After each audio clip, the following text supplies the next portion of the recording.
I want to tell you about a road race I did a couple of years ago. It was a good field, I was in a decent form, legs felt solid all day. I knew I had the power to be in the mix at the end. With 2 kilometres to go, I'm sitting about 10th wheel. 10th wheel with 2k to go, that's not bad, right? That's a good position. And then the road narrowed, the pace lifted, nothing dramatic, just lifted. And suddenly I was getting swamped here, I was closing gaps there, little sprint, little sprint, little sprint. Yellow flag, 200 meters to go. Small crash happens just in front of me. Bikes everywhere, I'm grabbing brakes, I have to unclip, I'm trying not to go down. I rolled in 15th. And here's the thing that stayed with me. If I'd held position better, if I'd been 5th wheel instead of 10th, I'd have been ahead of that crash. Clear road, sprint for the win. Instead, I was behind it.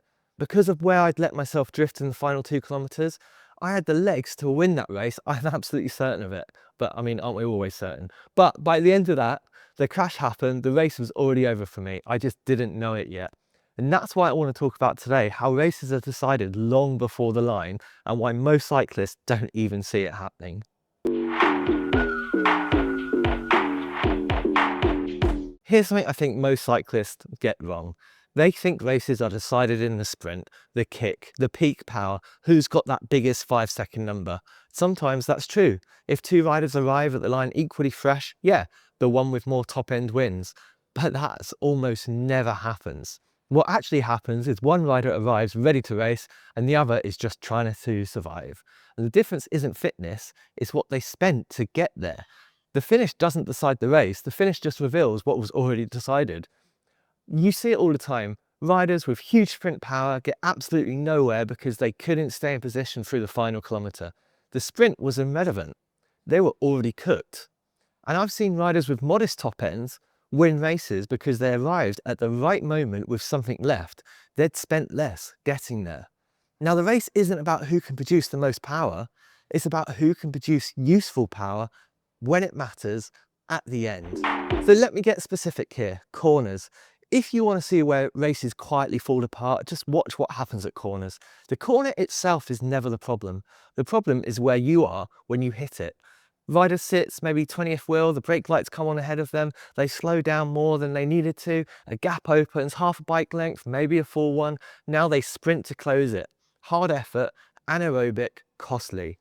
Meanwhile, the rider who entered that corner in 5th wheel didn't brake as hard, didn't lose the wheel, didn't sprint, and they were exactly where they were before, but they paid almost nothing.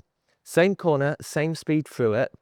Now multiply that by every corner in a crit, every roundabout in a road race, every turn in a circuit. Each one is a tiny withdrawal from the same account you need at the end. And if you're sitting at the back, you're making withdrawals constantly. So when do you move up? Not at the corner, before it, way before it. If you're looking for the lulls, the moment when the pace drops slightly, then there's a gap in the line you can slide into. You're not sprinting up the side, that's expensive. You're drifting up 10 watts more than the guy next to you, sustained, patient, filling spaces as they appear. And you're reading the road. If you see a corner coming or a road narrowing or a roundabout or a junction, that's your cue. Move up now, not when everyone else is fighting for the same space. The effect compounds too. At the front, the pace is smooth. At the back, every change in speed is amplified. The rider at the front slows by 2 kilometers an hour, no big deal. By the time that reaches the back, riders aren't slowing, they're almost stopping and then sprinting and then gapped. It's not linear, it's exponential. The further back you are, the more violent every acceleration becomes. And it took me a lot of races to understand this. I thought I was fit enough, I just move up when it mattered, but when it matters is already too late. By then, you're already paying for where you've been sitting previously. And here's the frame I use now, and it's one I use with the riders I coach. Every time you spend energy in a race, ask yourself, am I fixing a problem or preventing one? Fixing is reactive. A gap opens, you close it. Lose position, fight it back. Someone moves, you respond. Preventing is proactive. Move up before the corner so you don't have to sprint after it. Fight for a position before the climb, not during it. Spend 10 watts now to avoid spending 50 later. Fixing is expensive. Preventing is cheap. Most riders, me included for years, operated almost entirely in fix mode. They wait until something goes wrong and then throw energy at the problem. And it works until it doesn't, until you run out of matches, until you're soft pedaling through the sprint you've trained all winter for. The good racers I know are the ones that spend most of their time preventing, using small efforts, early controlled spending. They're in position before it matters, so when it does matter, they can choose when to go. You can see it if you know what to look for. Watch the riders who are always in the right place. They're not fighting, they're not surging, they're reading the race, watching for the signs that the pace is about to change. Riders looking around them, someone moving to the front with intent, the road narrowing ahead, a climb coming. They see it early, they respond early. By the time everyone else is scrambling, they're already there. And that's the difference. Chosen efforts versus forced efforts. Forced efforts are always more expensive. You're reacting, you're desperate, you're digging into the reserves just to stay in the race. Chosen efforts though, they're sustainable. You're deciding, you're in control, you're spending energy on purpose, not by accident. Now, I want you to stop thinking about positioning as a tactical thing, and nice to have, something you'll figure out eventually. Positioning is an energy system. Good positioning reduces forced accelerations. Poor positioning creates them. Two riders can have that same FTP, same sprint, same 5-minute power. One arrives at the finale ready to race, the other is surviving. The difference is hardly ever fitness, it's cost. And when I say front third, I don't just mean a number.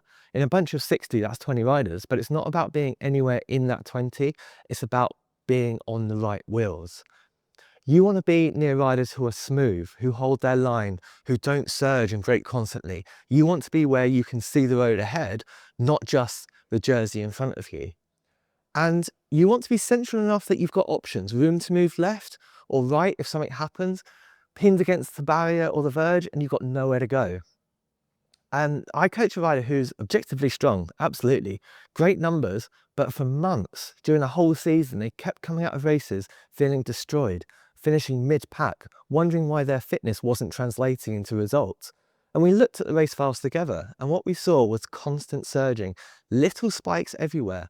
They were doing way more work than the others around them. Not because they were attacking, but because they were constantly fixing position. They weren't racing, they were firefighting. And we worked on one thing: stay in that front third, close enough that they didn't have to sprint out of every corner, close enough that changes in pace were manageable. Within a month, they were finishing races fresher than they'd ever been. Same fitness, same bunch, completely different results. The engine didn't change, the spending changed. So here's the thing nobody tells you. When you're constantly spending energy just to hold position, you feel it, but you don't always know why. You think, I'm just not fit enough for this race. I need more threshold work. I need more top end. Maybe, but probably not. What's more likely is you're overpaying. You're leaking watts through poor positioning, arriving at key moments with less than you should have.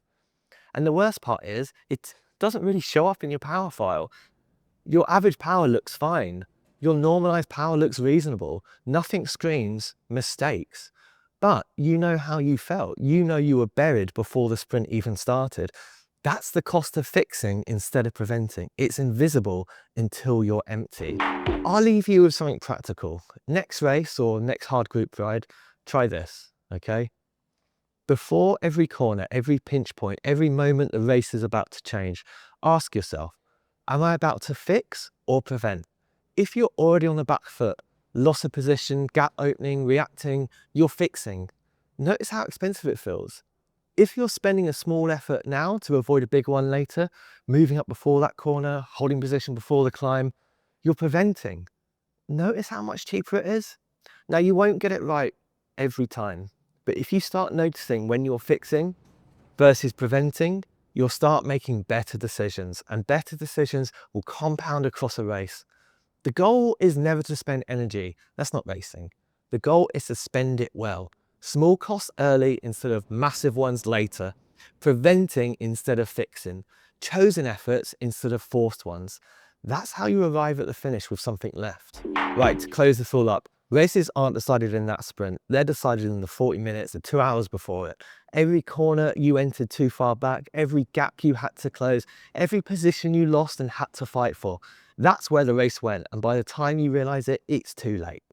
I've lost enough races this way to know, and I finally started winning some by not doing it. So protect your position. Prevent instead of fix. Spend energy on purpose, not by accident. Saddleupcycling.co.uk if you want to get in touch. Saddle up and hold that position. Cheers. Bye-bye.